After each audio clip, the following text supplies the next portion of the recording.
Three construction workers are seen on their break, relaxing with their dog, when suddenly a bear cub wanders into view. But what they didn't realize was that Mama Bear wasn't far behind.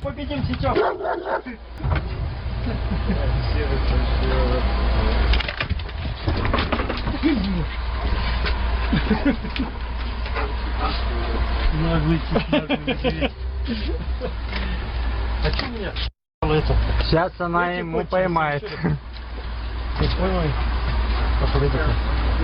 Сейчас она сзади него пошла.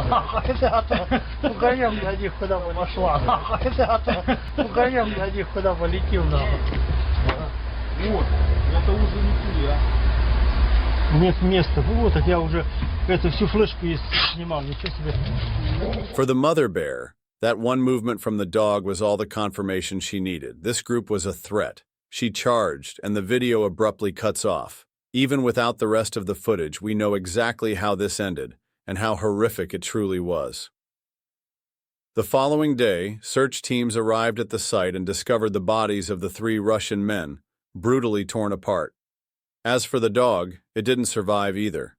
Tufts of fur were scattered across the area,